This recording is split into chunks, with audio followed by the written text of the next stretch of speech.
O Divino Convite, do Espírito Casimiro Cunha, psicografia de Francisco Cândido Xavier, do livro Antologia Mediúnica do Natal.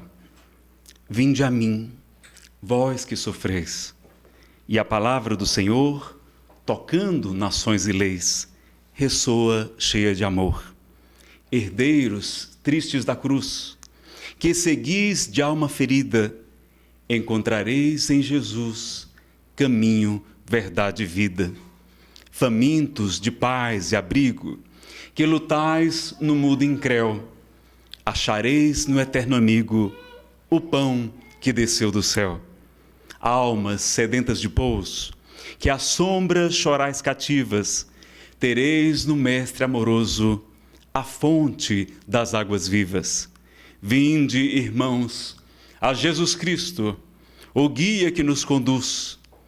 Vosso caso está previsto em suas lições de luz. Meus queridos amigos, companheiros de ideal, queremos dizer da nossa alegria de poder estar em Poços de Caldas, depois de uma jornada de palestras aqui em Carmo do Rio Claro, podendo privar da companhia de companheiros tão dedicados, tão amigos. Já descobri por que Chico Xavier reencarnou em Minas. Que o povo daqui é bom demais, só. É uma maravilha, a gente se sente realmente em casa. Queremos agradecer a oportunidade de estar aqui no Centro Espírita União Fraternal, Raul Cury, e dizer da nossa alegria de poder falar nas terras das Minas Gerais. Na noite de hoje nós vamos falar sobre auto-perdão, felicidade sem culpa. Essa palestra, ela compõe um seminário de 7 palestras diferentes. A primeira é Depressão e Jesus, o maior psicólogo do mundo. Depois temos Depressão e Obsessão Espiritual, a influência dos espíritos no problema da depressão. A terceira, Depressão, Materialismo e Desapego, a questão da depressão financeira, que eu soube que aqui em Poços de Caldas ninguém tem desse problema, não é? E a alegria do trabalho no bem, que é o melhor tratamento para a depressão. Nada de depressão, mas sim depressa ação. E a melhor oração é justamente a hora da ação. O Espírito Samuel Lucas, que nos inspira pela misericórdia de Deus, ele diz: meu filho, você sabe qual é o melhor passe que existe? Eu disse: não, qual é o melhor passe? Qual a melhor técnica? É o passe para o lado de cá. Se torne um trabalhador. Seja um voluntário do Cristo, aliste-se nas fileiras do bem. É o melhor passe que existe, segundo este amigo querido. Depois nós falamos sobre depressão, autoconhecimento e iluminação interior. Os motivos internos, não é? Os talentos que o Pai nos confiou e que talvez estejamos soterrando, em vez de multiplicá-los para nos promover a vida, a alegria e a felicidade. Depois nós falamos sobre depressão e mediunidade, a influência dos espíritos, né, também em um problema da mediunidade. E falamos sobre a palestra de hoje, porque alguns casos de depressão, era o meu caso, tem um agravante que é o sentimento de culpa inconsciente. Pessoas que servem muito, pessoas que são muito, entre aspas, boazinhas, podem estar trazendo grande sentimento de culpa, às vezes, de vidas passadas e nem se recordam. Não sabem dizer não. E isso, muitas vezes, é um sintoma de culpa. E o Espírito Manuel Filomeno de Miranda tem uma longa série de livros sobre obsessão espiritual, psicografados por Divaldo Pereira Franco. E ele vai dizer que, para acontecer a obsessão, nós fornecemos plugs psíquicos, né? Plugs mentais, que são justamente os nossos defeitos. O Livro dos Médiuns chama as imperfeições morais. E o sentimento de culpa, diz Manuel Filomeno de Miranda, é o mais excelente plug para permitir a instalação da obsessão espiritual. Aliás, a pessoa vai desenvolver a auto-obsessão, que é talvez pior do que a obsessão externa, porque é a própria pessoa se flagelando. Então a gente vai falar sobre auto-obsessão hoje, auto-perdão e felicidade sem culpa. Depois, para completar o seminário, tem uma palestra sobre doença, saúde, tratamentos espirituais à luz da doutrina espírita. Então vamos pedir a Jesus que é o pastor de nossas almas, o mestre amoroso e bom, que dá a vida por suas ovelhas, para que Ele nos abençoe, nos fortaleça e nos permita sermos fiéis ao seu Evangelho de luz. É muito importante, meus amigos, compreender a importância do auto-perdão. Se nós não nos perdoarmos, nós não vamos conseguir cumprir o mandamento maior que Jesus nos deixou, que é amar a Deus sobre todas as coisas, de toda a nossa alma, de todo o nosso entendimento, de todo o nosso espírito, e amar ao próximo como a si mesmo. Ora, se eu não me perdoo, eu não me amo. Como é que eu vou conseguir amar alguém se eu sou incapaz até de me amar? E Jesus nos convida para amar até os inimigos, quanto mais a nós mesmos. Então é muito importante nós não promovermos a auto-obsessão. No livro Tormentos da Obsessão, Manuel Filomeno de Miranda demonstra a realidade de muitos trabalhadores espíritas que chegam no mundo espiritual em situação lamentável. Há um caso em que ele narra que o espírito está como se fosse uma múmia, envolto nas suas próprias energias de culpa, de remorso e a dificuldade de atender esses irmãos. Então o Espírito Samuel diz: Nazareno, a gente precisa combater isso. Nós não vamos esquecer todo o mal que nós fizemos nesta vida quando desencarnarmos e retornarmos como crianças em outra vida. Vamos, não vamos? E não vamos, e isso não é para o nosso próprio bem, que Deus assim o permite? Ele me perguntou, eu disse, é para o nosso próprio bem, o véu do esquecimento. Pois diga aos espíritas que esqueçam todo o mal que fizeram hoje e começam em uma vida nova, renasçam. Porque muitos estão chegando aqui em situação delicada. E é fruto do nosso orgulho. Que o Evangelho segundo o Espiritismo, no capítulo 10, item 10, vai dizer que é o pai de muitos vícios, a fonte de quase todos os males, a negação de muitas virtudes, que vamos encontrá-lo como sendo o motivo, o móvel de quase todas as nossas ações. A gente acha que está fazendo por caridade, mas muitas vezes é por orgulho. E por isso Jesus dedicou-se a combatê-lo como principal obstáculo ao progresso. E o orgulho produz o perfeccionismo. E a gente quer ser anjo antes da hora.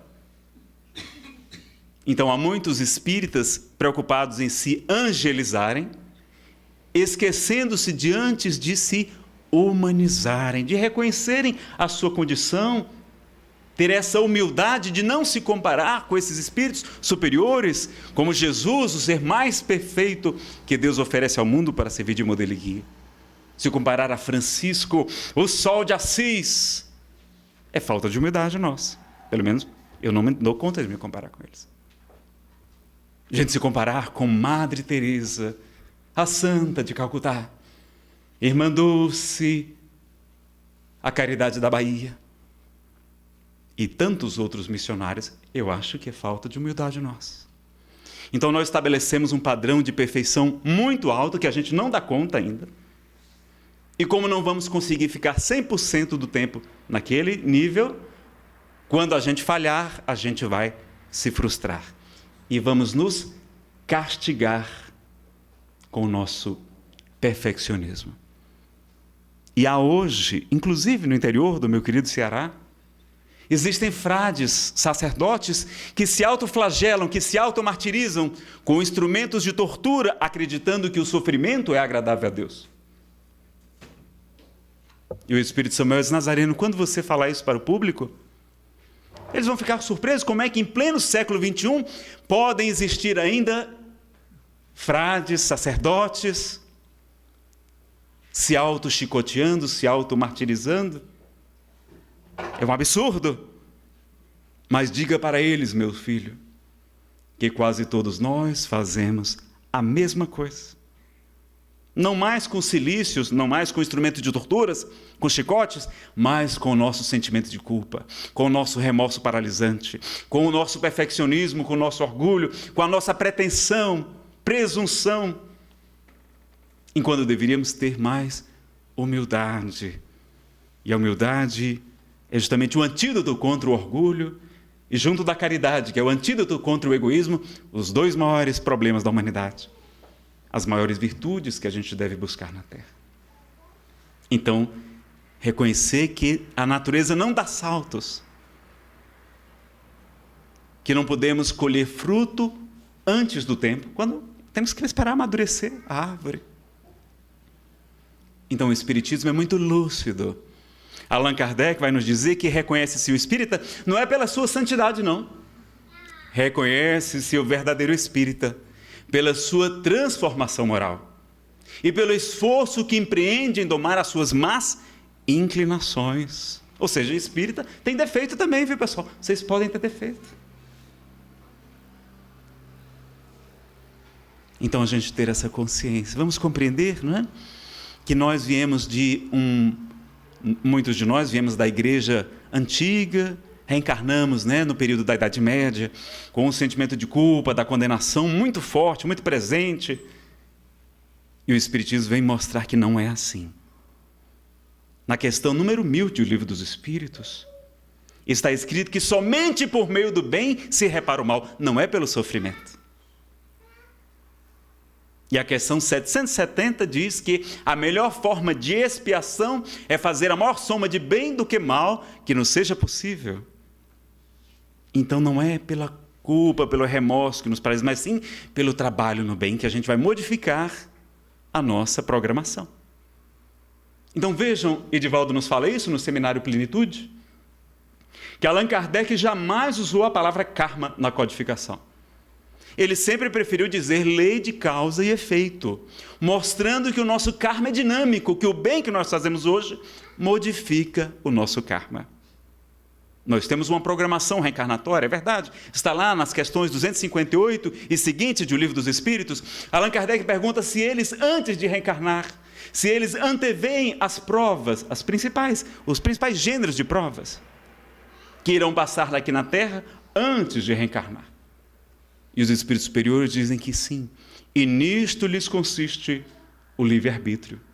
Então, lá no mundo espiritual, com consciência ampliada, com a orientação dos nossos guias espirituais, nós aceitamos passar por determinadas provas, doenças, reencarnar em determinadas famílias, porque ali seria o nosso burilamento, nosso aperfeiçoamento, nossa programação reencarnatória é excelente. Nós nascemos no lar não que queríamos, mas no lar que precisamos reajustar ali algumas encrencas que a gente deixou do passado.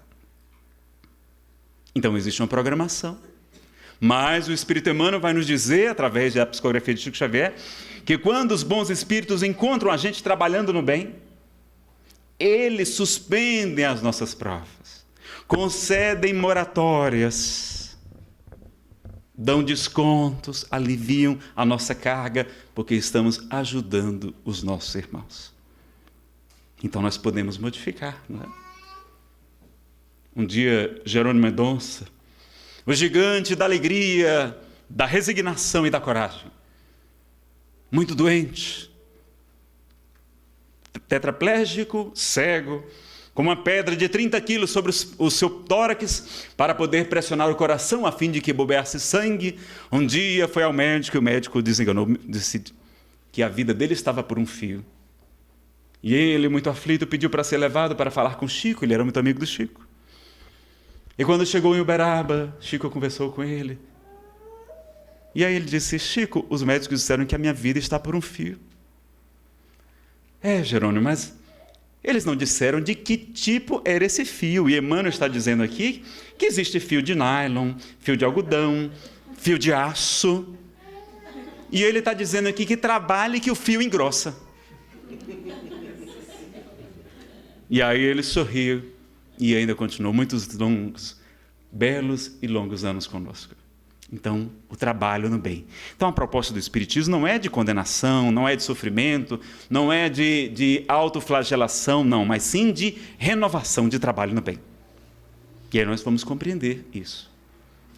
Mas vamos ver que no movimento espírita tem algumas coisinhas assim, não é? Algumas questões, às vezes as pessoas estão tristes. Às vezes a gente chega numa casa espírita, aqui não, eu sei que em Minas aqui todo mundo é alegre, feliz. Mas às vezes a gente chega na casa espírita, está todo mundo sério, ou então triste. Tudo bem que chegam muitas pessoas sofrendo aqui, é natural que estejam abatidas. Mas quem sabe o que significa a palavra evangelho? Boa nova, boa notícia. Vejam que a igreja, todas as palavras que significavam alegria, felicidade, tudo que era bom, recompensa, eles deixaram palavras difíceis, que ninguém sabe o que é. Não traduziram evangelho para boa notícia. Por que não disseram boa notícia? Jesus, este Espírito nobre, digna-se a descer dos páramos celestes, reencarna conosco, enfrenta o opróbrio, a perseguição, a incompreensão, a calúnia, e vem nos trazer a boa nova, a boa notícia. A gente recebeu a boa notícia e continuamos tristes. Ora, tem alguma coisa errada, não tem? Então deveríamos estar alegres, ser alegres. Será que a alegria é uma virtude ou um defeito? O que vocês acham? Eu estou falando com aqueles que não dormiram ainda. É uma virtude? Vamos analisar? Em Fortaleza, eu comecei a frequentar a Federação Espírita do Estado do Ceará e o Grupo Espírita Paulo Estevão, instituições a quem aqui devo muito. E como eu não sabia fazer nada, e tinha um carro, não é? Comecei a trabalhar como médium de transporte. Ia apanhar os palestrantes no aeroporto, levava para o hotel, do hotel para o centro de convenções, do centro de convenções para o hotel e, finalmente, de volta para o aeroporto. Era um médium de transporte. E aí tive a oportunidade de conviver privar da intimidade de oradores muito queridos, Divaldo Pereira Franco. 84 anos, né? Ele é de 1927, 5 de maio. De uma jovialidade, de uma alegria que a gente se impressiona. Como é que aquele homem viaja tanto, trabalha tanto, tem tanta energia? E quando eu viajo para o exterior, porque eu tenho uma irmã que mora na Califórnia, outra na Dinamarca, nós cearenses temos um plano de dominar o mundo. Não sei se vocês já perceberam. E quando eu fui para lá, eu pedi para fazer palestras, né? Porque eu sempre quis ser um palestrante internacional. E aceitaram, algumas casas aceitaram, e eu fui lá. E uma pessoa me confessou, Nazareno, o Divaldo até constrange a gente, porque ele acorda às 6 horas da manhã, sorrindo e dizendo, bom dia. E a gente lá esfregando os olhos, murmurando, né? E, aliás, ele reclama isso de nós, diz que toda a natureza festeja a chegada de um novo dia. Aos primeiros raios do irmão Sol, as rosas desabrocham, os pássaros gorjeiam, toda a natureza canta a chegada de um novo dia. Mas nós, os seres excelentes da criação, estamos nos murmurando, lamentando, reclamando da vida, quando deveríamos celebrar mais um dia, mais uma oportunidade. Mais uma página do livro para escrevermos, como dizia o Chico. Então, veja, ele era muito alegre. Raul Teixeira também sempre brinca nas suas palestras. E tantos outros expositores, Alberto Almeida, lá do Pará, carinhoso, médico, de uma doçura, de um carisma, a gente se apaixona por suas palestras. E tantos outros nomes, eu não vou, né? Seria injusto até com tantos companheiros queridos. Todos alegres, felizes. Francisco Cândido Xavier, o apóstolo do Espiritismo no Brasil, era conhecido, dizem, não era por sua humildade, não. A maior característica de Chico era a alegria. Ele adorava contar causos, piadas singelas. Raul Teixeira disse que dava para se ouvir as risadas do Chico do lado de fora da sua casa. Estava sempre brincando, conversando, fazendo piada com as suas dificuldades, com as suas lamentações. E Francisco Sol de Assis, uma vida difícil de renúncia, teve depressão durante 1 ano, diz Divaldo. Depois daquela depressão, daquela noite escura, é que ele percebe a sua missão, que deveria brilhar como um sol, refletindo o amor de Jesus e viver o evangelho do Cristo como ninguém jamais houvera vivido antes. Mas ele vai então iniciar a sua longa jornada. E no final da vida, ele deseja conhecer a Terra Santa, visitar os lugares que Jesus andou, porque ele amava tanto a Jesus, que ele queria conhecer a Galileia, a Samaria, todos os lugares. E mesmo estando em plena cruzada, ele consegue falar até o sultão Saladino. Um dos seus comandantes o recebe. Ele consegue, inclusive, uma trégua de paz, mas que os católicos não aceitam. E aí, como ele falava francês, e o comandante também, Alec Malcamer, alguma coisa assim, um nomezinho parecido com esse. E aí ele se encanta tanto e diz: Francisco, eu vou te dar um salvo-conduto para poder visitar a Terra Santa. Mas mande-me outro Francisco, assim como você, para ficar comigo. Se encantou com a doçura de Francisco. Mas nessa viagem de 1 ano e meio, ele adquire uma doença contagiosa nos olhos, para a qual não havia tratamento, o tracoma, e poderia infeccionar todo o corpo, provocando a morte. Mas ele não titubeia. O único tratamento disponível era queimar-se os olhos com ferro em brasas, queimando dos olhos até quase as orelhas. E Francisco submete-se ao tratamento. Em Assis, diante de Dom Guido, o bispo e seu amigo, do médico, cercado por Frei Leão e seus companheiros, ele se ajoelha e se submete. E naquela hora ele não chora, ele não reclama, ele não abjura o nome de Jesus, mas diz as seguintes palavras: Benevenuto fratello fogo. Bem-vindo, irmão fogo. Por favor, seja gentil comigo. Eu sempre o tratei tão bem. E enquanto tem seus olhos queimados por aquele instrumento que o tornaria cego até o fim da vida, Francisco começa a cantar, a elogiar as virtudes do irmão fogo que nos aquece, que nos alumia. Ao irmão sol, aos irmãos passarinhos, às irmãs rosas, que ele não poderia enxergar mais com os olhos do corpo. Frei Leão, imaginando o seu sofrimento, desmaia. E ele diz: irmãos, por que fugis? Irmão fogo não me machucou, e se for necessário, eu desejo que me seja aplicado novamente. E continuava cantando. Desencarnou cantando, pedindo para seus companheiros para cantar. Enquanto ele estava sendo velado, Frei Elias, que era muito rigoroso, não aceita. E ele então, com muita humildade, pede para ser removido. Ele vai até a Porciúncula, a pequena igreja de Santa Maria dos Anjos. E lá, 2 companheiros ficam cantando enquanto a multidão vinha despedir-se daquele homem santo. E ele, feliz, e manda acrescentar o verso: bem-vindo, irmã morte, da qual homem algum é capaz de fugir. E aí, o cântico das criaturas elogiando a irmã morte. Desencarna cantando. Era o poeta da alegria, o cantor da natureza. Então, quem conhece Jesus, meus amigos, nunca mais será o mesmo, não pode mais ficar triste, pode ter momentos de dificuldade, de lutas, mas tem a alegria da boa nova, da boa notícia. Então, a alegria é uma virtude, é um defeito, é uma virtude. Claro que momentos sérios teremos de responsabilidade, mas nutrir sempre a esperança, que é fruto da fé, e a alegria que ela nos proporciona. Então a gente tem que compreender isso. Primeiro ponto. Segundo ponto, nós não sabemos ainda. Deus sabia que nós iríamos errar, Ele não é perfeito. Não está lá em O Livro dos Espíritos, nas primeiras questões.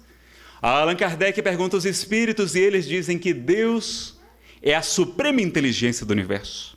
Causa primeira de todas as coisas. Deus é perfeito, único, imaterial, imutável, soberanamente justo e bom. E no decorrer da obra nós vamos descobrir também que os espíritos afirmam que Deus sabe o presente, sabe o passado e sabe o futuro. Deus é onisciente. Então Ele sabia que nós iríamos errar. Se Ele não quisesse que nós errássemos, Ele teria nos criado anjos perfeitos, não é? Espíritos puros, dotados de toda a sabedoria, todo amor, toda experiência. Eles não erram.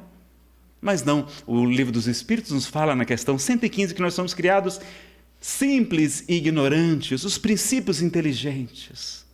Espírito com letra E minúscula, que não tem ainda a individualidade, a consciência de si mesmo, o pensamento contínuo. Não, são princípios inteligentes que vamos evoluindo com os milhões e milhões de anos. Então, o aprendizado inclui também o erro. Então, nós vamos errar e vamos errar. Inclusive, de novo, a pessoa diz, não, Nazareno, errar pode, não pode, é repetir o erro. Eu tenho uma má notícia para dar para vocês. Muitas vezes nós vamos repetir o erro. E vamos ter que nos perdoar. Porque a natureza não dá saltos, não é? E Jesus não exigiu isso da gente, ele exigiu isso da gente? Foi o que ele pediu de vocês? Quem sabe qual foi o único critério que Jesus estabeleceu para saber quem passaria à esquerda, os cabritos, que migrarão para um mundo onde haverá choro e ranger de dentes? Daqueles que passarão à sua direita, as ovelhas, os benditos de meu Pai. Vai ser muito importante, vocês vão sair daqui hoje muito tranquilos, muito felizes. Que ele só pediu uma coisa. Qual foi essa única coisa que Jesus nos pediu? A Maria José não vale? Nem também o nosso irmão, que já escutou muitas das nossas palestras. Qual foi a única coisa que ele pediu para a gente? Não, não foi amar aos outros. Ó. Vamos lá? Amar ao próximo como a si mesmo também não. Não, amar a Deus sobre todas as coisas também não. Hã? Amar os filhos? Também não. Humildade? Não. Uma alma se salvou. Pessoal, ele só pediu uma coisa para a gente. Qual foi a coisa que ele pediu? Está lá, nesse trecho do Evangelho, ele vai dizer que o critério é: tive fome, tu me deste de comer. Tive sede, e tu me deste beber. Eu estava nu, e tu me vestiste. Eu estive preso ou enfermo, e tu foste me visitar. Eu estava peregrino, e tu me hospedaste. Jesus pede tão somente a caridade. Então pronto, todo mundo agora já pode se salvar, já pode sair daqui feliz da vida, não é? Quem não começou, comece hoje, ajudando a casa espírita, ajudando o asilo aqui, as mãezinhas, as idosas, que esta casa mantém. Só pediu isso, não foi? Não, Nazareno, será que foi? Só pediu isso. Claro que os espíritos vão complementar, dizer, na questão 886 do Livro dos Espíritos. Allan Kardec pergunta como entendia Jesus o sentido da palavra caridade. E ele diz 3 coisas. Benevolência para com todos, tratar todos bem. Assim como nosso Pai faz nascer o sol sobre bons e maus e chover sobre justos e injustos, para que sejamos chamados filhos do Altíssimo, todos vós. Segunda coisa, indulgência para com as imperfeições alheias, dar um desconto para os defeitos dos nossos irmãos, que nós também precisamos de descontos. E qual é a terceira coisa? Perdão das ofensas. É a caridade moral. Né? Existem outras caridades também, a caridade da paciência, caridade da divulgação da doutrina espírita, levar luz a tanta gente sofrendo com obsessão, com depressão, usando drogas, buscando suicídio, praticando abortos. A gente poder levar o esclarecimento, a luz, o consolo. Então é muito fácil, ele só pediu caridade. Já dá para todo mundo virar cordeiro agora, não dá? Pronto, já valeu a palestra. Né? Já valeu a palestra. Não é verdade? Então, caridade é que ele nos pede. Então, ele não pede para virar anjo. Tanto que ele disse que muitos virão no final dos tempos e bateram a porta e dizem, é sonoplastia para espantar o sono. Né? Senhor, deixa-nos entrar. Porque nós profetizamos em teu nome, nós demos comunicações mediúnicas, psicografias, psicofonias, nós éramos médiuns lá na casa espírita, deixa-nos entrar. Senhor, nós expulsávamos demônios em teu nome, ou seja, nós éramos dialogadores, esclarecedores dos espíritos na reunião de desobsessão. Senhor, nós curávamos enfermos, éramos médiuns de efeitos físicos, ajudando muita gente. Deixa-nos entrar. E o que é que ele diz? Afastai-vos de mim, não vos conheço, todos vós que praticais a iniquidade, a injustiça. E o que é a injustiça? É a falta da caridade. Então não é tão importante, nem os cargos, né? O trabalho é importante, mas é importante saber fazer qual o motivo que a gente está fazendo. E André Luiz Peixinho fez uma pesquisa com 40 voluntários do bem. Ele é presidente da Federação da Bahia. Descobriu que 25 dos voluntários estavam fazendo caridade com medo de ir para o umbral. Dos outros 15, aliás, hoje nós vamos perder o medo de ir para o umbral, tá bom? Aquele que perseverar até o fim será salvo. Dos 15 que sobraram, 14 disseram que faziam caridade também, além dos outros motivos, para ganhar bônus hora, para chegar numa boa condição no mundo espiritual, não é? Porque no livro Nosso Lar tem essa afirmação. E um deles diz: Peixinho, vou ser sincero mesmo, eu faço caridade, é porque eu adoro sair com os amigos à noite, no barzinho, e digo, você não sabe onde é que eu estive hoje, eu subi no morro tal, na favela tal, fiz isso, fiz aquilo, para contar vantagem, para mostrar que supostamente a nossa religião seria melhor do que as outras. Então nenhum dos 40 trabalhadores no bem estava fazendo a caridade pelo seu significado essencial, que é o altruísmo, a abnegação, o amor ao próximo. Nazareno, então, quer dizer que a gente tem que parar o trabalho social? Não. Emmanuel diz que nós devemos fazer tudo por amor. Mas enquanto não aprendemos a fazer por amor, que façamos pelo dever. É nosso dever fazer caridade. Aliás, é a melhor maneira de afastar os maus espíritos, segundo o Livro dos Médiuns.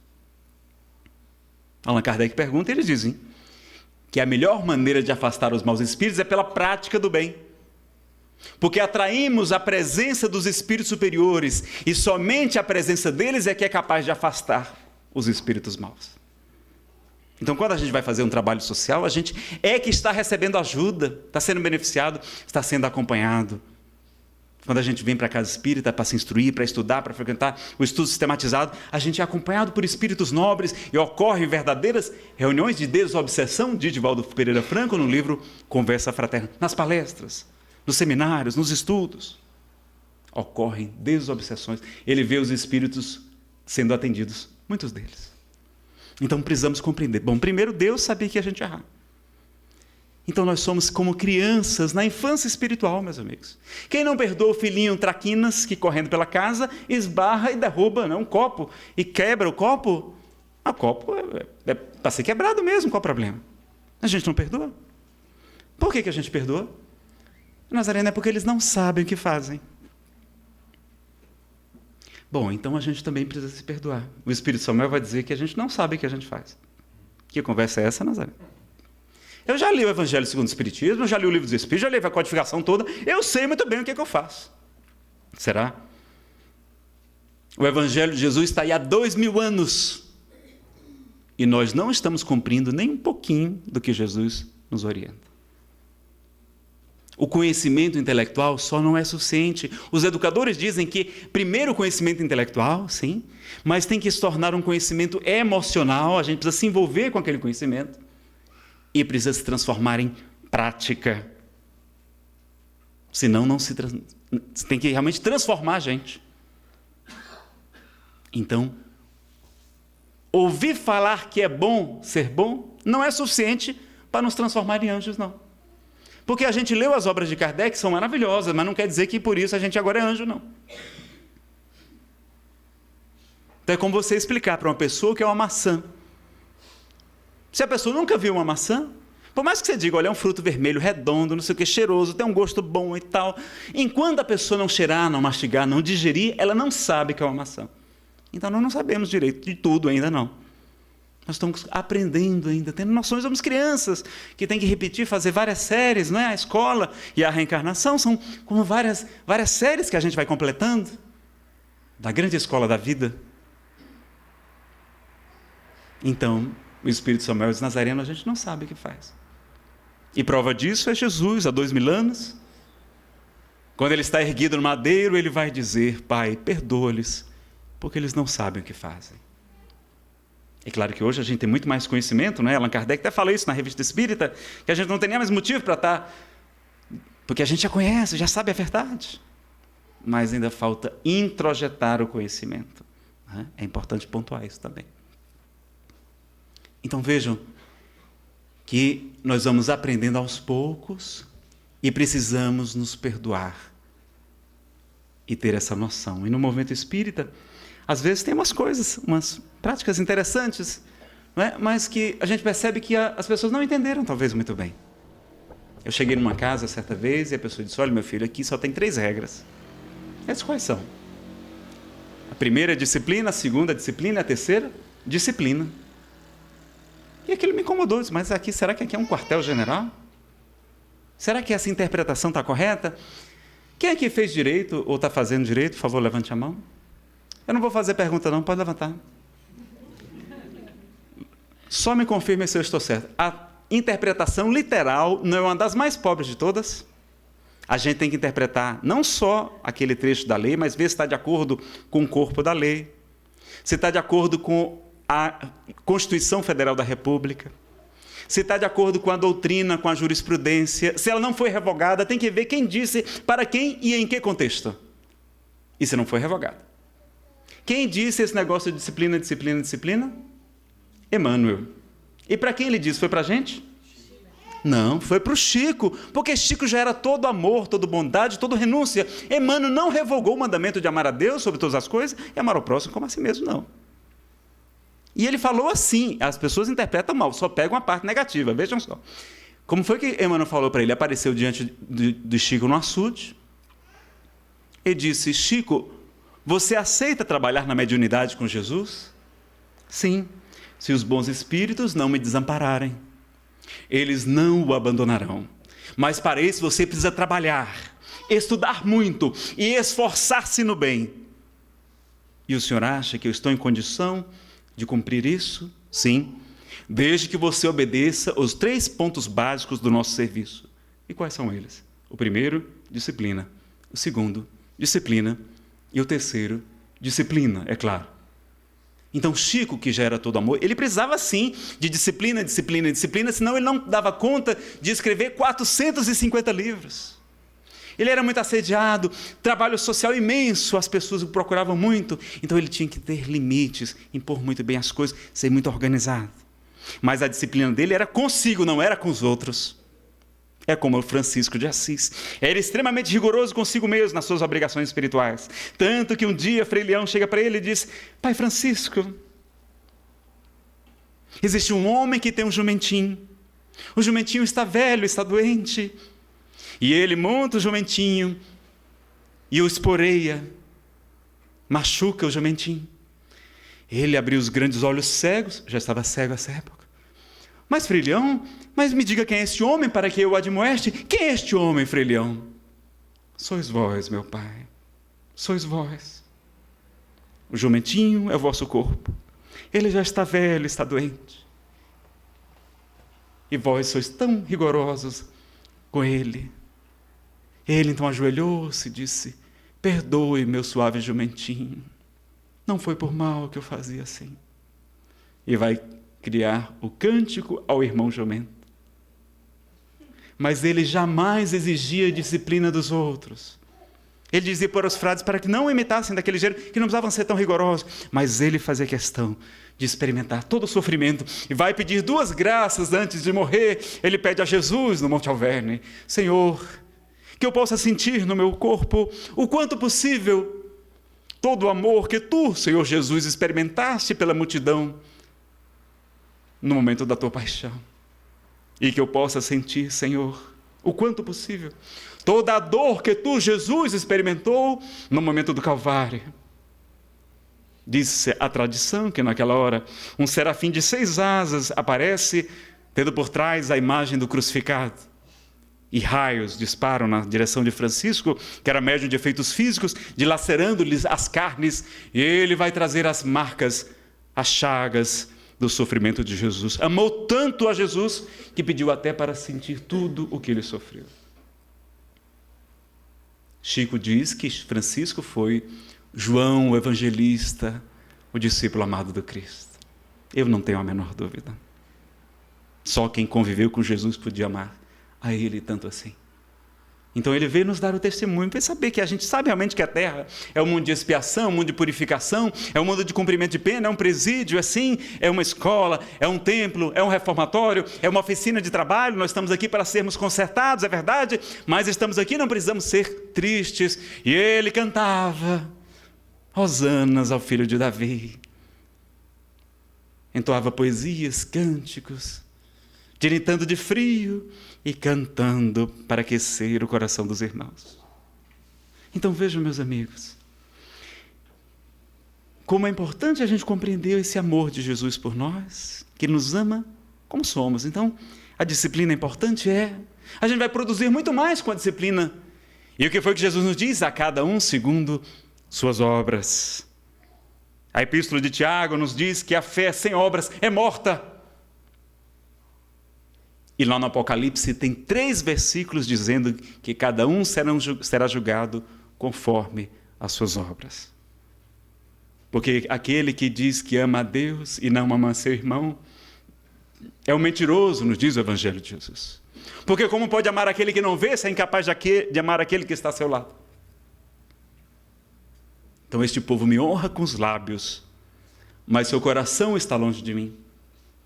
E nos convidava então para o trabalho no bem. Então o que ele quer que a gente faça é trabalhar, não é se culpar. Vejo então que tem outra frase do movimento espírita, não da doutrina, mas do movimento, que eu achava meio estranho também. Cheguei numa casa e a pessoa disse: olha, meu filho, muito cuidado, viu? Eu disse: por quê? Porque a quem muito foi dado, muito será cobrado, viu? E quando eu lembrei de todos os livros que eu já tinha lido, eu disse: vixe, eu estou lascado. Porque eu não estou fazendo nem 1% do que os bons espíritos nos orientam a fazer.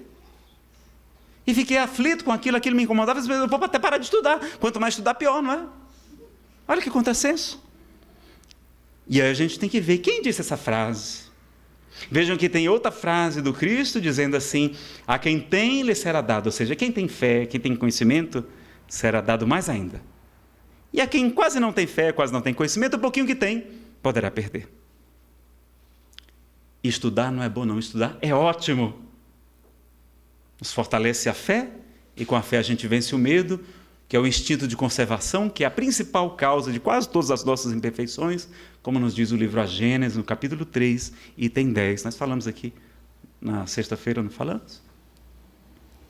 Então a gente compreender isso.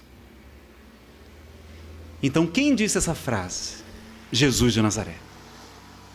Mas qual a melhor tradução? Ora, Carlos Torres Pastorino, no livro Sabedoria do Evangelho, traduz do grego os originais e vai dizer que a melhor tradução não é a quem muito foi dado, muito será cobrado, não. Mas será muito pedido. É diferente, não é? A gente recebeu. Às vezes nem pediu, né? Assim, recebeu. Agora, ser cobrado, não. Pedido. E quem falou essa frase? E para quem? Em que contexto? Jesus de Nazaré. Muito provavelmente, meus amigos, para um doutor da lei. Para aqueles homens orgulhosos, que tinham muito conhecimento, que Jesus sacudia. Isso era amor. Ele jamais falou isso para as pessoas simples, os pecadores, os arrependidos, não. Ele era sempre generoso com os pecadores. Mas com os homens que ficavam na praça pública, vestidos de púrpura, julgando, dizendo quem era certo, quem era errado, quem era puro, quem era impuro, condenando os romanos, as prostitutas, os samaritanos, os coletores de impostos, impondo 613 mandamentos, a lei mosaica tem no Antigo Testamento, e aparentando uma pureza que não tinha, e fazendo o quê? Que as pessoas tivessem sentimento de culpa, porque as pessoas se achavam inferiores aos fariseus e aos doutores da lei. Então Jesus disse: os fariseus da lei sentam no trono de Moisés, por isso vocês devem obedecê-los. Fazei o que eles dizem, mas não façais o que eles fazem, porque eles não praticam o que eles pregam. Os fariseus, doutores da lei, colocam fardos demasiadamente pesados nos ombros das pessoas, mas eles mesmos não levantam um dedo sequer. E chamava a atenção daqueles homens dizendo: ai de vós, fariseus hipócritas. Eram 2 discursos completamente distintos, quando falava aos fariseus e quando ele falava aos pecadores. Com os fariseus ele dizia: hipócritas. Sois semelhantes a túmulos caiados, brancos por fora, mas cheios de podridão e de iniquidades por dentro. Ai de vós, fariseus hipócritas, eu vos digo em verdade que até as meretrizes, as prostitutas, vos precederão no reino dos céus, vão chegar primeiro do que vocês. Porque sois semelhantes ao cachorro que dorme na cocheira do gado. Nem se alimenta da forragem, nem permite que o gado se aproxime para comer. Assim sois vós. Nem entram no reino, nem deixam os outros entrar. Está no Evangelho de Tomé, mas há uma passagem semelhante nos Evangelhos gnósticos. Então Jesus chamava a atenção daqueles homens porque eles geravam um sentimento de culpa nas pessoas, não é? Cobravam lá os vendilhões do templo. É uma citação lá do Antigo Testamento que Jesus repete. Eles estão transformando a minha casa num covil de ladrões. Porque não é porque havia comércio, não. Era porque na época da Páscoa viam pessoas de toda a Judéia, de toda a região, distante, pessoas pobres. Viajavam longos dias, longos meses, até chegar a Jerusalém. E diante do templo tinham que oferecer sacrifícios de pombas, de cordeiros, de bois. Dizem que as patas dos animais ficavam cobertas de sangue de tantos morticínios que acontecia naquela época. E aí uma pomba, por exemplo, que custava um asse, um valor muito baixo, R$1, por exemplo. Na época da Páscoa, eles diziam, não, agora é 10. Se você quiser, só tem essa. E os coitadinhos que vinham com dinheiro contado ficavam com sentimento de culpa. E aí ele exclama e repreende os bandidos, não é? Vejam que é vendilhões do templo, não é os vendedores do templo, não, é vendilhões, covil de ladrões, repetindo o Antigo Testamento. Estavam roubando, explorando o povo, porque era a época da Páscoa, que as pessoas tinham que vir a Jerusalém. Então Jesus era firme com aqueles homens e extremamente generoso com os pecadores. Como é que ele faz com a mulher adúltera? Ele vai perguntar, mulher, onde estão aqueles que te condenavam? Eles se foram, Senhor. Pois eu também não te condeno. E ele podia, não é? Não era o Espírito puro? Por que ele não deu um sermão merecido? A mulher foi pega em adultério, era para ser lapidada, apedrejada até a morte, segundo a lei de Moisés. E Jesus modificou a lei dele, aperfeiçoando-a, não é? Falando do amor, da misericórdia, da compaixão. E ele não fala nada. Ele diz assim, pois eu também não te condeno. Vá, e de futuro não tornes a pecar. Ainda deu de futuro para ela. Não pediu para virar santo do dia para a noite, não foi? De futuro. Nazareno, por que ele fez isso? Porque ele veio nos dar o exemplo. Nós não estamos aqui para julgar, para condenar, para apontar o dedo. Não, estamos aqui para amar, para servir, para nos autoaperfeiçoarmos. Então vamos ver esses discursos diferentes, né, de Jesus. Então a gente precisa analisar para quem ele estava falando. Mas foi Allan Kardec, o notável codificador do Espiritismo, que deu a melhor interpretação dessa frase, quando nos diz no Evangelho segundo o Espiritismo, aos espíritas, a quem muito foi dado, muito será pedido, mas será muito dado também se souberem bem aproveitar. Nazareno, nunca vi alguém falar desse jeito. Está escrito assim, está escrito exatamente dessa maneira. Vocês já viram alguém falar essa frase completa do jeito que eu falei? Nunca, não é? Já viram? Por quê? Porque a gente só gosta da condenação. Então, todas as palavras bonitas do Evangelho, de alegria, de felicidade, a igreja mudou para palavras difíceis que ninguém sabe o que é. Quem sabe aqui o que significa a palavra bem-aventurados? Bem-aventurados. Felizes. Olha a mensagem de Jesus. Jesus comparava a sua estadia a um festim de núpcias, a uma festa de casamento. As pessoas tinham que celebrar a chegada do Messias. E ele diz, felizes os pobres de espírito, os humildes, porque deles é o reino dos céus. É a primeira bem-aventurança. É a mais importante. Começa com a humildade. Se a gente não tiver humildade, a gente vai ter o orgulho, o perfeccionismo, vai ficar ansioso, vai ter ansiedade, gastrite, esofagite, essas coisas todas. E vai sofrer, vai chegar desarmonizado no mundo espiritual. Não? Então ele vai falar de felicidade. Quem sabe aqui o que é que significa a palavra galardão? A gente nem usa isso hoje, né? Recompensa, tesouro. Jesus fala que receberemos em cêntuplo, 100 vezes mais, tudo aquilo que renunciarmos na terra por amor a Ele. 100 vezes mais. É muito mais que isso, é uma expressão dele. As alegrias que nos aguardam no mundo espiritual são infinitas, meus amigos. Nós nem sabemos, porque sempre estagiamos em reinos inferiores, não temos noção, não temos nem como descrever. Então, as bem-aventuranças são as felicidades reservadas aos espíritos puros, aos santos. Então a gente sabe que depois da luta aqui na terra, se a gente cumpriu a nossa programação, se a gente fez a nossa parte, pequenina, mas com amor, com carinho, com dedicação, está tudo bem. Não precisa virar anjo antes da época, não. Não, vamos ter várias reencarnações. E Jesus pediu só o quê? Caridade. Está facinho, facinho. Não está não? Não está bom? Está bom demais. Não é? Fazer, não precisa nem amar a pessoa, não. Fazer a caridade, é a prática. Porque dizem até alguns sociólogos que quando a gente começa a fazer a prática, diz que o hábito faz o monge, ou seja, a gente começa a amar a pessoa, começando a fazer o bem. Começar a tratar a sogra como se fosse a nossa mãe. A nora como se fosse a nossa filha. Essa é uma caridade. Vocês vão ver com o tempo. Você fingir para o seu marido que você ama. Trate ele que nem quando vocês eram apaixonados, jovenzinhos assim, que nem o Mateus. Né? Cheio de amor, tudo. Vocês vão ver a transformação dele. E você vai começar a amá-lo mesmo. De tanto fazer, dizem... quem leu aqui o livro O Monge e o Executivo, belíssimo, fala da praxis. A praxis mostra que quanto mais a gente pratica, a gente acaba. Não é só o nosso pensamento, não. Os nossos hábitos também nos modificam. E Jesus pediu foi prática. Então nós temos que deixar o passado passar, não ficar preso ao passado, não. Porque quando a gente fica preso ao passado, a gente traz ele para a nossa tela mental e ele vira presente. E aí nos atormentamos, nos torturamos. E Jesus falou no seu evangelho: o trabalhador que lança a mão da charrua, aquele que pega no arado, e olha para trás, não é digno do reino de Deus. Então a gente tem que deixar o passado passar. A gente errou.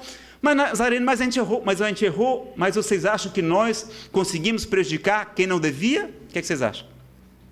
José Raul Teixeira diz que na terra há injustos sim, mas que não existem injustiçados.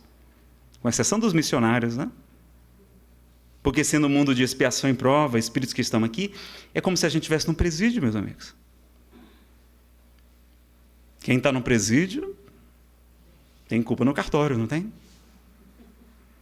A gente vai ter essa humildade a reconhecer isso, né? Não, eu sou um espírito muito imperfeito ainda, estou no mundo atrasado, é um reformatório, é uma oficina, então, bom, se acontecer alguma coisa comigo, ou se a gente fizer com alguém, quem está no presídio, Deus sendo perfeito, soberanamente justo e bom, Ele não permite que a gente agrida quem não tem culpa no cartório. Como a gente tem a programação, então a gente só passa aqui na Terra o que a gente precisa passar, o que é útil para a nossa evolução, o que está normalmente programado na nossa reencarnação. Então, Nazareno, eu prejudiquei o fulano, não tem problema não. Se não fosse você que tivesse feito, como o fulano precisava passar por aquela prova, ele até aceitou antes de reencarnar passar pela prova da traição, por exemplo, você foi apenas um instrumento. Se não fosse você, o Beltrano ia fazer com ele, ou a Cicrana ia fazer com ele. Então, o meu problema de depressão foi uma jovem que eu tive informações, através de uma médium, não sei se são seguras, mas diz que foi minha amante em outra vida. E eu magoei muito os seus sentimentos e ela se suicidou por minha causa. Quando eu soube disso, eu fiquei arrasado, meus amigos. Fiquei no fundo do poço. Já era espírita. E aí o espírito Samuel Lucas se compadeceu de mim e me trouxe essa palestra que nós estamos fazendo hoje. Ele disse: meu filho, você foi responsável, mas não fica alimentando essa culpa não, que lhe paralisa, que lhe provoca o remorso. Essa moça, ela tinha problemas emocionais. Se não fosse você, teria sido outro. Então, no Espiritismo, a gente não usa a palavra culpa, a gente usa a palavra responsabilidade. Se temos o direito de errar, nós temos o dever de reparar o erro. Ela foi ajudada na reunião mediúnica de desobsessão. Apareceu para mim uma vez, numa reunião mediúnica que eu estava fazendo para os jovens, eu sendo esclarecedor. A médium que não sabia da história começa a chorar, e ali a gente tem um reencontro maravilhoso, onde ela me pede perdão e eu, ao contrário, é quem lhe peço perdão por tudo que fiz. E agradeço pela amiga depressão que me livrou do ateísmo. Eu fui ateu durante 12 anos e graças à amiga dor, Deus permitiu minha vida me trazer de volta para Ele. Então Então nós compreendemos isso também, que Deus só permite o mal, nos diz o Evangelho segundo o Espiritismo, porque sabe que dali nascerá um bem maior. E que nós somos apenas instrumentos. Né? Então no movimento espírita também tem outra coisa engraçada. Se a nossa querida Maria José, que agora vai ser presidente da Associação Aliança Municipal Espírita, né, aqui da região, está toda empolgada com o trabalho, trabalhadora dedicada e amorosa, se ela psicografar uma mensagem belíssima e assinar o espírito Adolfo Bezerra de Menezes Cavalcante, e eu chegar para ela e dizer: Maria José, que mensagem linda, parabéns, minha irmã, como é que você conseguiu, que coisa bacana. O que é que ela vai dizer para mim? Não, meu filho, não me elogie, não. Fui apenas instrumento. Não é isso que eles falam? Ora, tudo bem. Mas se outro dia eu sair e encontrar num barzinho a Maria José aprontando todas, se eu chegar para ela e dizer: mas minha irmã, o que é que você está fazendo? O que é isso? Vocês acham que ela vai olhar para mim e vai dizer: não, meu filho, fui apenas instrumento? Ora, não podem ser dois pesos e duas medidas, não é? Se é instrumento para o bem, é instrumento para o mal também, não é verdade? E o que é que nos diz a questão 459 do Livro dos Espíritos? Kardec pergunta se os espíritos influenciam nossos pensamentos e nossos atos. E qual a resposta? Mais do que vós supondes. De ordinário, ou seja, comumente, são eles que vos dirigem. Nazareno não tem livre-arbítrio, não. A gente tem o livre-arbítrio, a gente pode sintonizar com os bons pensamentos nos espíritos superiores que vão amplificar a nossa ação, ou a gente pode sintonizar com as más emoções, com os maus pensamentos de ódio, de vingança, de mágoa, de desânimo, de depressão, enfim, de ciúme, e a gente vai sintonizar como se fosse uma grande teia, não é? Existe uma internet mental gigantesca em que estamos todos conectados. E os espíritos são normalmente quem nos dirige. Então, nós temos responsabilidade? Temos. Então o Espírito Samuel Lucas diz: Nazareno, diga aos espíritas aqui de Poços de Caldas também, diga, que eles são ótimos, que eles são maravilhosos. Vocês, meus amigos, no mundo espiritual superior, lá em nosso lar, por exemplo, né? Numa colônia, eu não sei como é que é o nome da colônia espiritual que tem aqui em cima, né? Mas se vocês chegarem numa colônia espiritual, tiver um bocado de queijinho, é uma colônia mineira. Se for um bocado de rede, se você chegar lá tiver um bocado de rede, né? Castanha de caju e água de coco, é cearense. É de uma dessa que eu quero, né? Se tiver essas coisas, eu quero desse tipo. Então, ele disse: olha, vocês no mundo espiritual superior, numa colônia dessa, vocês quase não errariam. Porque vocês estariam a salvo dessa influência. Nós estamos aqui, meus amigos, pululam espíritos atrasados aqui na Terra. Nós temos a informação, por Chico Xavier, de que temos uma população de 3 a 4 vezes a população de encarnados no mundo espiritual desencarnados, ao redor de nós. Então imagine 7 bilhões hoje, imagine 20 bilhões, mais de 20 bilhões de espíritos, 3 a 4, né? Cada um de nós tem 4 espíritos influenciando. E tem alguns que são mais danados, carregam um pouco mais, né? Então, os espíritos nos dizem. Então, nós somos todos médiuns em maior ou menor grau. Então, nós temos responsabilidade, sim, mas muitas vezes nós estamos sendo instrumentos. E mais culpáveis, como por exemplo no caso do suicídio. Dizem os espíritos de Allan Kardec, mais culpáveis do que o suicida são os espíritos que o induzem a isto. E se a pessoa perde a consciência, perde a noção, não tem conhecimento, é a loucura, o caso da depressão muito grave, ela não sabe o que faz. Então a gente tem que também se perdoar. Os suicidas precisam se perdoar também. Maria de Nazaré diz, Ivone do Amaral Pereira, na obra Memórias de um Suicida, de Camilo Castelo Branco, que é o espírito de Escol que se dedica a ajudar esses irmãos. Nazareno, mas eu pratiquei um aborto. É muito comum, meus amigos. Quantos de nós praticamos? Patrocinamos, impusemos abortos. Mesmo na época que éramos padres, freiras em outras vidas. Alberto Almeida, nas terapias de regressão a vidas passadas, diz que quantos casos ele encontra de abortos de nós quando formos padres ou freiras, bispos, cardeais. Porque não podia, não é? Não podia ter filhos, não podia nem casar. E agora, Nazareno, o que eu faço?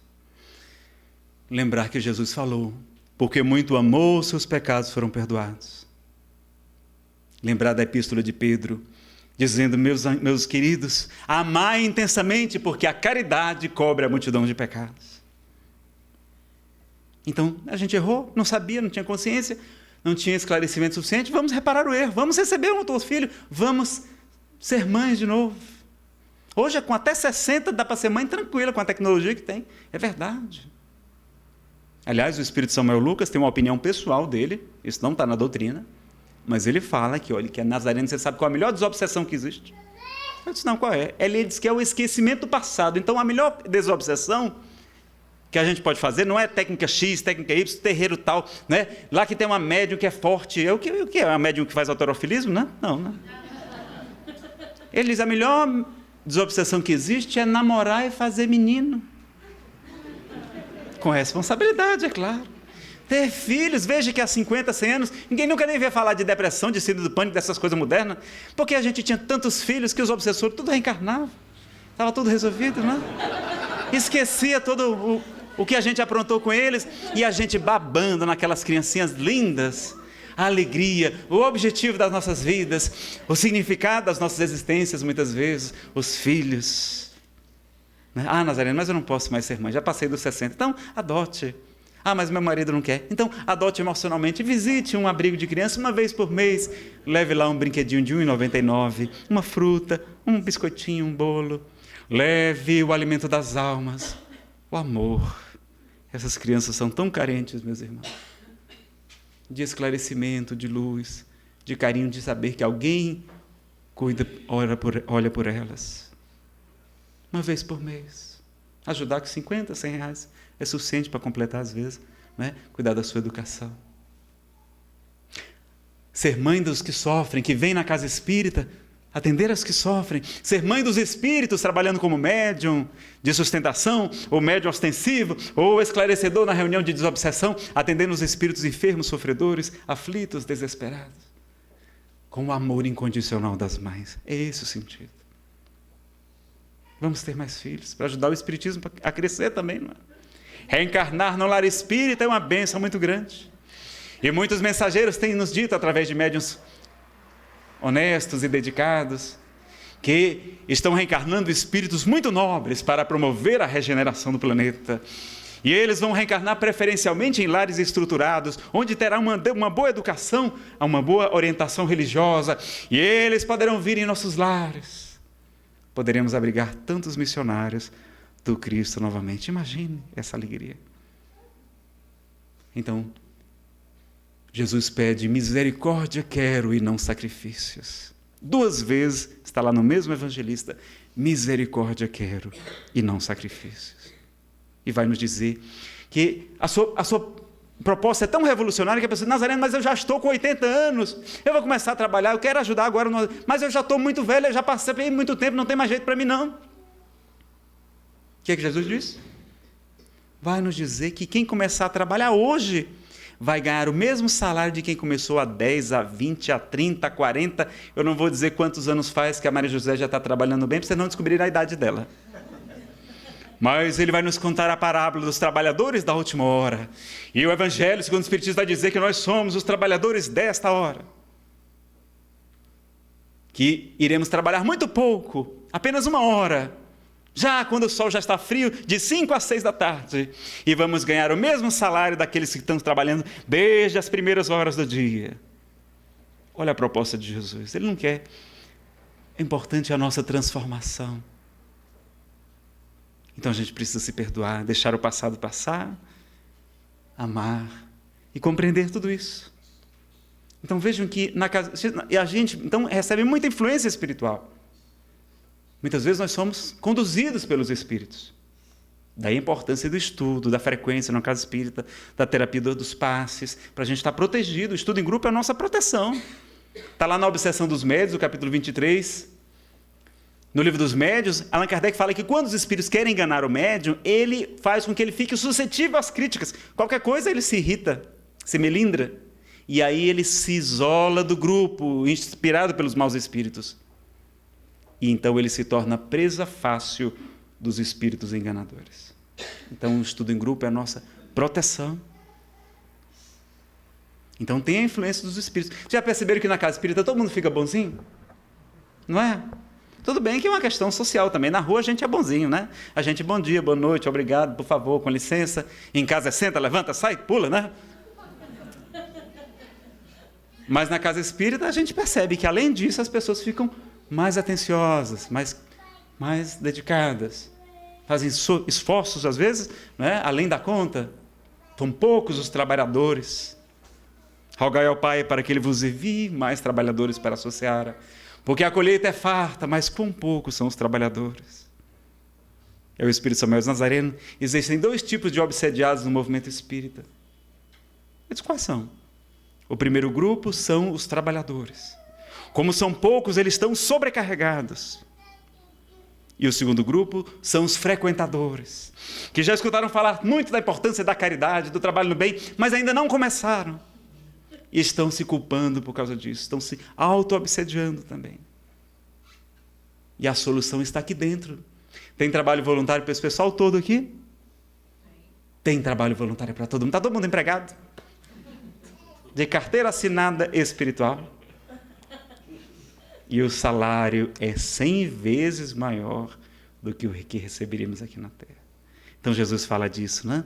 Fala da parábola do semeador que saiu a semear. Alguns grãos deram 30, outros 60, outros 100 por um. E falando quantas vezes das galardão, da recompensa que nos aguardava, do reino de Deus, que está dentro de vós. Então não é Deus que castiga, que condena, não. Quem aqui já participou de uma reunião mediúnica de desobsessão? Levante a mão, por favor. Nossa, aqui hoje é palestra ou é estudo mediúnico? Palestra? Você não está vendo nada aqui esquisito não, né? Ótimo. Você já viram algum espírito dizer que Deus, pessoalmente, está castigando ele no mundo espiritual? Eu nunca vi também, vocês já viram? Fui doutrinador vários anos em Fortaleza. Hoje eu estou do outro lado, estou trabalhando como médium. E nunca vi nenhum espírito dizer que Deus está castigando ele. Por quê? Porque Deus não castiga. E Divaldo Pereira Franco, no seminário Estudando a Depressão, diz que como pode a suprema inteligência do universo castigar a ignorância? Como pode o mais sublime amor castigar a simplicidade? Deus não pune, Deus não castiga. Deus ama, meus amigos. Ele tem leis perfeitas. O problema é que Ele nos deu livre-arbítrio e a gente sai batendo a cabeça aqui e ali, mas Ele sempre nos conduz, sempre nos ampara. Jesus está no leme da barca, nos conduzindo no bom caminho. Então tudo bem que às vezes Ele precisa do cachorro, né? Porque Ele é o bom pastor. Mas o bom pastor tem um cajado para puxar a ovelha teimosa e tem também um cachorro feroz, que ele lança no encalço daquela que ameaça desgarrar-se e cair no desfiladeiro. E aí às vezes a gente é trazido pelos dentes do cachorro, né? A gente vem reclamando, esperneando, mas o cachorro salvou a nossa vida espiritual. Então vejam, cometemos aborto, podemos amar, fazer o bem, reparar o erro. Suicídio, podemos, não tem nenhum problema. Podemos superar. E vamos ver então que Jesus, a sua proposta não é de condenação, mas sim de renovação, de alegria, de felicidade. E a gente que conheceu Jesus tem como fazer, como Francisco, o Sol de Assis, também ter essa alegria. Então quem é que condena a gente? Quem é que nos condena? Questão 621 de Livro dos Espíritos. Onde estão escritas as leis de Deus? Na consciência. Então a consciência em paz nos absolve. E a consciência de culpa nos condena, nos deixa, né, desarmonizados. Então nós precisamos melhorar. E o Espírito Samuel de Nazareno diga aos espíritas que eles são muito bonzinhos. Que nós temos que transformar esse mundo de provas e expiações em um mundo de provas e ações. Então aqui na casa espírita todo mundo fica bonzinho, não é? A gente se eu pisar no pé da Maria José, o que é que ela vai dizer? Desculpe, meu filho, porque eu deixei o pé no meio do caminho. Agora, se a gente atravessar aquele portão ali e eu pisar no calo dela, você já imagina o que é que eu vou escutar, não é? É claro, então aqui, sob a influência dos bons espíritos, a gente está protegido e está influenciado. Então, no mundo, a gente erra muito por causa disso. Então, Jesus falou, o espírito está pronto, mas a carne é fraca. Então, o instinto de conservação ainda predomina. É a predominância da natureza animal sobre a natureza espiritual nesse estágio que a gente se encontra. Então, é natural ter os erros, ter as más tendências, ter os impulsos, mas vamos o quê? Nos melhorando pouco e pouco. sem aquela cobrança, sem aquele perfeccionismo que é fruto do orgulho. E vamos ver que Jesus, então, sempre era generoso com os pecadores e vai escolher pessoas muito atrapalhadas para serem seus missionários. Não é verdade? É. Você analisar o colégio apostólico, 12 homens ali, tudo atrapalhadinho. Não é? Jesus, o que é que vai fazer? Vai tocar o coração de Pedro. Um homem de fé vacilante, muito simples, um pescador, que caminhando sobre as águas vacila e afunda na direção do Messias. Que nega-o 3 vezes diante do palácio de Caifás, apesar de Jesus ter dito: Pedro, Simão, os espíritos das trevas querem te tomar, mas eu vou rogar ao meu Pai para que a tua fé não desfaleça. Mas tu me negarás 3 vezes antes que o galo cante. Não, Senhor, nem que eu morra, não farei isso. E traz Jesus. E caindo em si, em vez de ficar com depressão e se suicidar, como foi o caso de Judas, algumas teorias dizem isso, há outras versões, no Atos dos Apóstolos diz que ele caiu, não é, de um telhado, não suicidou-se, na verdade. Ninguém sabe a história correta. Mas Jesus toca o coração daquele homem e o transforma em Cefas, pedra, a rocha onde ele edificaria a casa do caminho, ajudando aos necessitados, aos sofredores de toda sorte. Vai pegar também Zaqueu, está caminhando com a multidão, Zaqueu em cima do sicômoro, e ele diz: Zaqueu, desce daí e apressa-te, porque hei de me hospedar em tua casa ainda hoje. E nos conta Amélia Rodrigues que ele sai, não é, pensando: meu Deus, eu não mereço. E vai até sua casa, dá um grande jantar para Jesus. Os apóstolos até ficam intrigados, porque era um homem muito rico, invejado e detestado pelos judeus, porque ele era chefe dos coletores de impostos. Eles compravam em praça pública o direito de arrecadar impostos dos romanos, pagavam os romanos e arrecadavam do povo, e às vezes cobravam mais do que deveriam. E aí, quando Jesus está lá com eles, os apóstolos lá meio constrangidos, porque diz Humberto de Campos, no livro Boa Nova. E aí Jesus diz: meus amigos, por que vocês estão assim? Mas mestre, este homem é muito rico. E ele já tinha ensinado, né, que era mais fácil um camelo passar pelo buraco de uma agulha do que um rico entrar no reino dos céus. E aí ele vai ensinar dizendo: meus amigos, vocês acham que a mensagem da Boa Nova se destina a transformar toda a humanidade em um bando de mendigos miseráveis?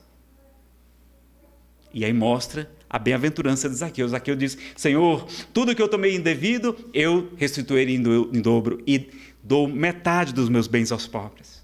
E aí diz: bem-aventurado tu és, Zaqueu, porque a salvação entrou na tua casa no dia de hoje. E muitos dizem que Zaqueu vai ser o 13º apóstolo. Matias muda de nome e dá sua vida por Jesus. Então a riqueza não é um pecado também não, pessoal. Agora, a riqueza é uma prova. Os Espíritos dizem: olha, ela exacerba o nosso orgulho e o nosso egoísmo. Mas ser rico não tem problema, não.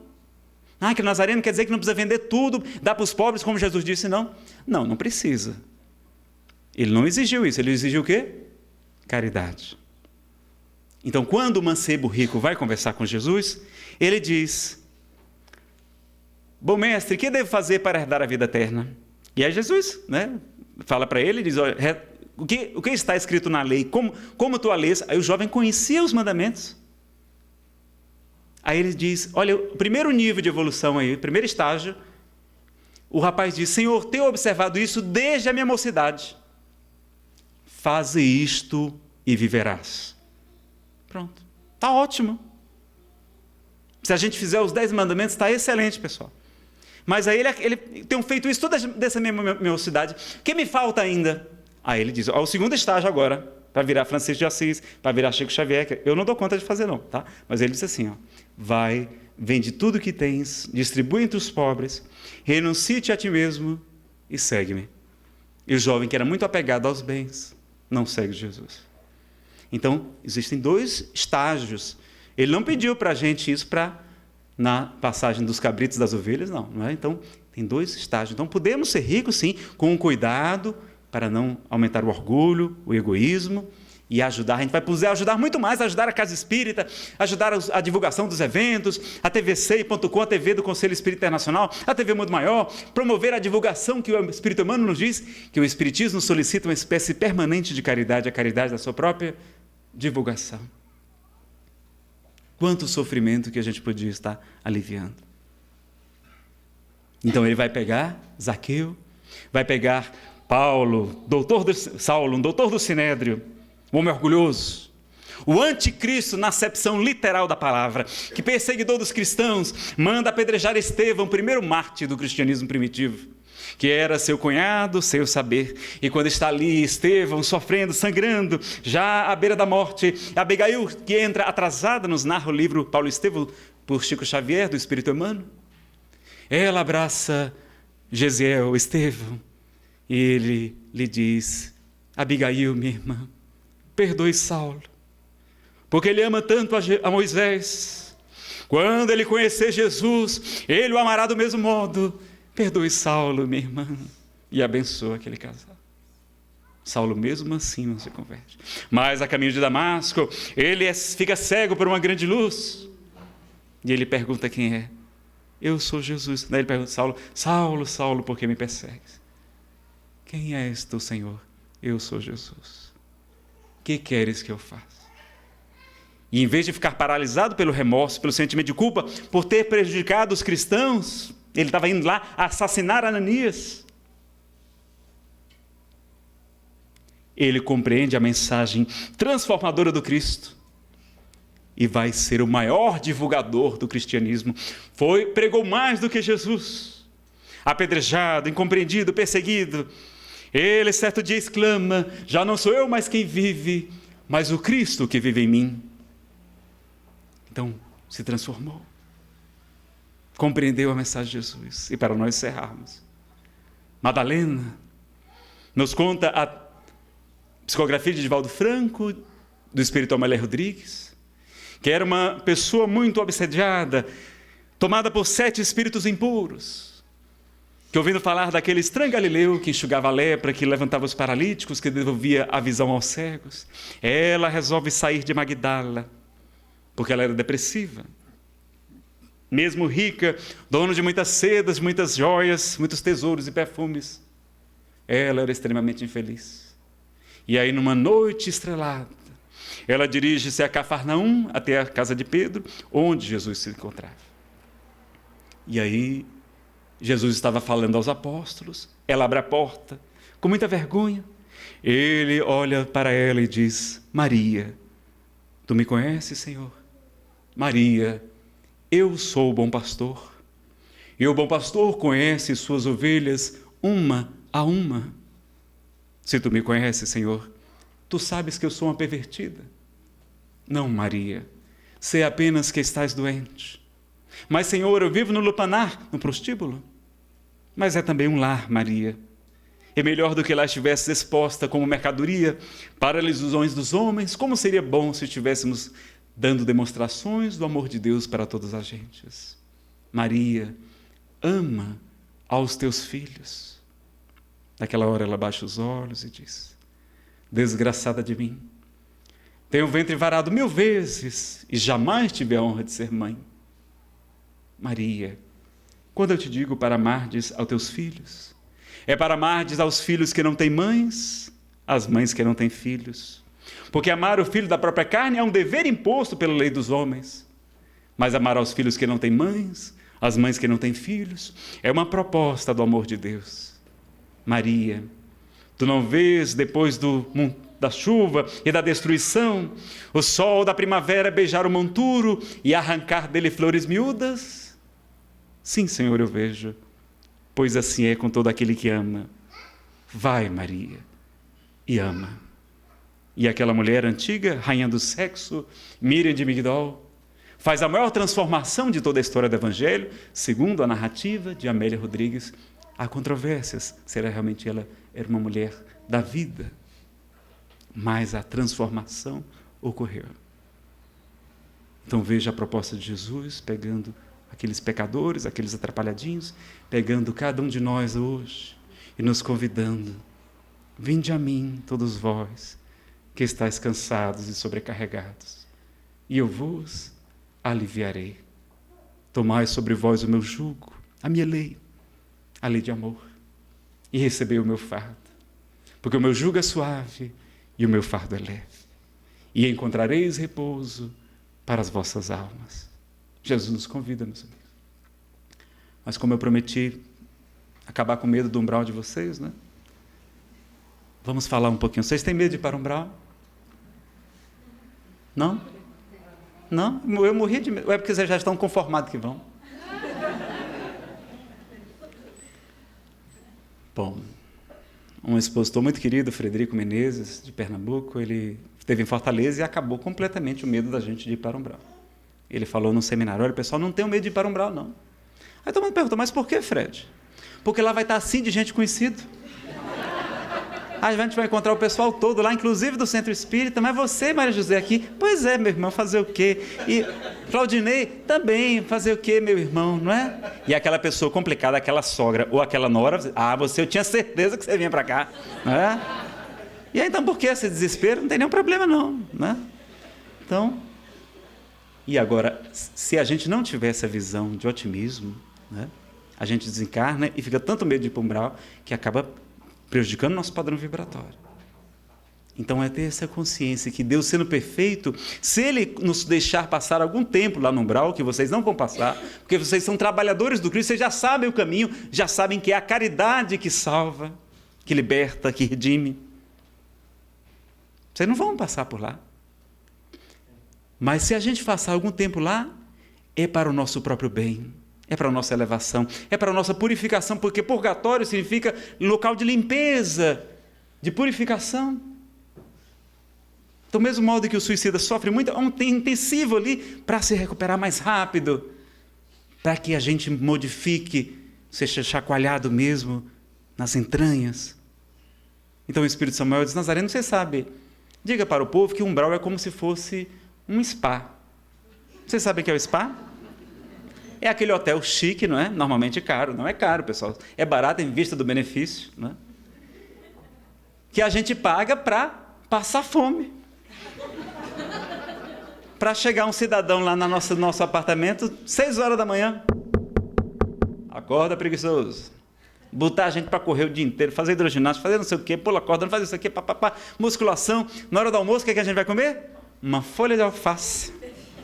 E um pedacinho de filé de peixe grelhado, né? Spa é uma coisa boa ou uma coisa ruim? Uma coisa ótima. A gente emagrece, fica sarado, melhora a saúde, melhora a autoestima, melhora o relacionamento, melhora tudo. Então o umbral é como se fosse o spa do espírito. Lá a gente vai queimar as gordurinhas do egoísmo, do orgulho, da indiferença, do apego à matéria, não é? Agora, precisa a gente ir para esse spa? Vamos dispensar ele? Vamos começar a trabalhar hoje, aqui, agora, na casa? Isso, pronto, não precisa mais. Então, eu já avisei lá para minha esposa, falei: Fernanda, quando eu desencarnar, eu quero que você coloque um crachá, uma placa bem grande, tá, na minha roupa, escrito trabalhador. Que é que, se por acaso eu for passar algum tempo lá no umbral, o pessoal chegar: mas Nazareno, você que dava palestra lá em Poços de Caldas, na terra do Chico, em Minas Gerais. Eu vou dizer: mas eu estou a trabalho.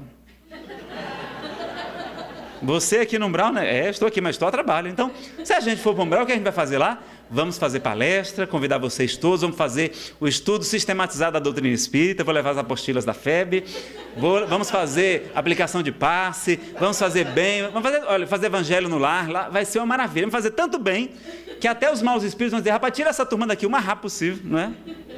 Então não vamos ficar lá, porque senão a gente vai ficar lá sofrendo, chorando, se lamentando, com sentimento de culpa, a vibração vai ficar lá embaixo, e a gente não vai perceber os bons espíritos que estão lá ao nosso lado tentando nos ajudar, como André Luiz passou 8 anos no umbral. Ele não via sua mãe, que velava desde sempre por ele, não percebia o ministro Clarencio, que em várias oportunidades tentava resgatá-lo. Então a gente, por causa do padrão vibratório, então a gente elevar o nosso padrão vibratório, floresça onde for plantado. Se a gente for passar alguns dias no spa, a gente estava precisando dar uma emagrecida, né? Então já vamos emagrecer logo daqui, vamos chegar lá bem tranquilo. Tá certo? Então, para a gente perder o medo do umbral. E para encerrar mesmo uma historinha também que me pediram para contar. Tem um expositor muito querido, Marcel Mariano, foi vice-presidente da Federação do Espírita da Bahia. Ele disse que teve notícias que até Lampião, Virgulino Ferreira, o cangaceiro, está ajudando no mundo espiritual. Ele falou isso, todo mundo ficou surpreso, né? E devemos ter nos questionado, mas como assim, Marcel? Lampião está dando passe no mundo espiritual, está doutrinando no mundo espiritual, o que é que ele está fazendo no mundo espiritual? Né? Ele explicou. Ele disse, não, nós temos informações de que um dia o espírito Bezerra de Menezes estava querendo ajudar um outro espírito numa região muito trevosa, num abismo. E que por mais que Bezerra de Menezes falasse, tentasse se aproximar do espírito, ele estava tão perturbado, seu padrão vibratório tão baixo, que ele não percebia o médico dos pobres, o Kardec brasileiro. E aí diz que Lampião soube da história, disse, doutor Bezerra, deixa comigo. Desceu até aquelas regiões umbralinas, e como tem o mesmo padrão vibratório daquele espírito, o espírito percebeu Lampião. Lampião pegou sua gigantesca peixeira, doutor Bezerra mandou-lhe chamar. Você quer ir por bem ou por mal? E aí o Espírito diz que vai para os braços amorosos do nosso querido Bezerra de Menezes. O convite de Jesus, então, meus amigos, é para o trabalho no bem. E Ele nos convida há 2000 anos.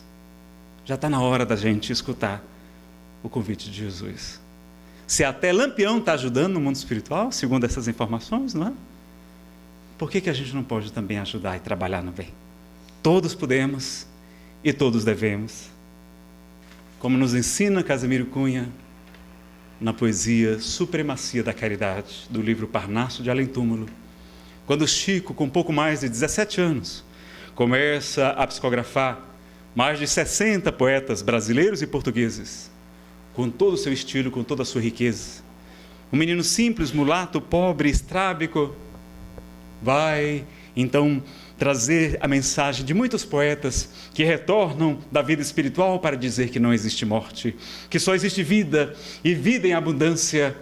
E Casimiro nos traz supremacia da caridade. A fé é a força potente que desponta na alma crente, elevando-a aos altos céus. Ela é chama abrasadora, reluzente e redentora, que nos eleva até Deus. A esperança é flor virente, a alva estrela resplendente que ilumina os corações, que conduz as criaturas às almejadas venturas entre célicos clarões. A caridade é o amor, é o sol que nosso Senhor fez raiar claro e fecundo, alegrando nesta vida a existência dolorida dos que sofrem neste mundo. A fé é um clarão divino, refulgente peregrino, que irrompe trazendo a luz. A caridade é a expressão da personificação do Mestre amado Jesus. A esperança é qual lume ou capitoso perfume que nos alenta na dor. A caridade é uma aurora que refulge a toda hora, nada empana o seu fulgor. Seja, pois, abençoada essa fúlgida alvorada a raiar eternamente, caridade salvadora, pura bênção redentora do Senhor onipotente. Muita paz, meus amigos. Obrigado.